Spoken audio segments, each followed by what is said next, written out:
I have for many years been what's called a houser, someone who looks for ways to create affordable housing. And I spent a decade or more with our housing commission, so I'm really aware of the daunting numbers involved in producing affordable housing. I would not look to the passage of measures H and HH as the be-all and end-all. They will provide only a small fraction of what we need. Here we have before us a measure that this council has asked for years. We finally have the opportunity to enact it. And I want to applaud the staff work on the Nexus studies, which I think was excellent and showed that there is a reason, a justifiable reason, why we can charge a developer a fee to build something in our city. And I have no question about the validity of that.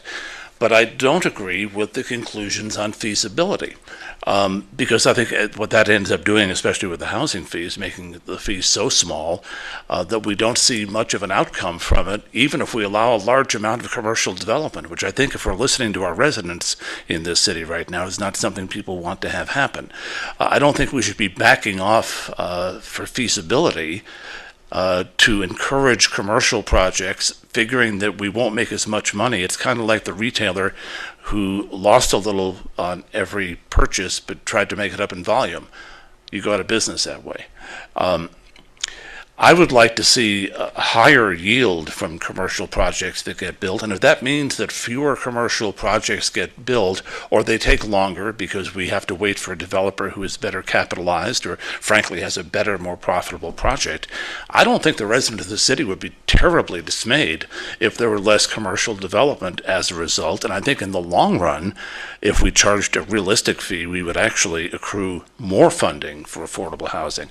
I don't think I can just assume, as staff said, that on Tier 2 and development agreements, somehow magically we're going to get higher yields. I have watched councils over the years on development agreements accept the absolute minimum on affordable housing, not higher yields at all. Now, maybe that's because it's very hard for some council members when there's a developer standing right in front of us to say, we want to charge you more money. And that, to me, would argue for putting it into an ordinance like this so we don't have to negotiate our development agreement time. Let's right out front say, hey, if you're going to build in Santa Monica, you're going to help us be an affordable community. We know there are jobs here that do not pay enough for people to live here. We know that traffic is one of the biggest problems that people perceive about our city, and we know that when people have to live someplace else because they can't afford to live here, but they're working in Santa Monica, that means they commute and pollute. So there's more at stake here than just traffic. It's greenhouse gases. It's the future of the planet. I mean, we got to do our little part. So I was actually very struck by page 12 of the staff report, where the Housing Commission suggested that we go instead for a fee that is about, instead of 5% of what could be charged, they said 18 to 20% of what could be charged.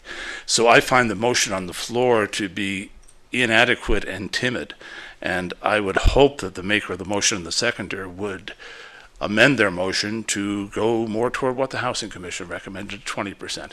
And let's put that into the law so we're not negotiating it and frankly losing it every time we look at a development agreement.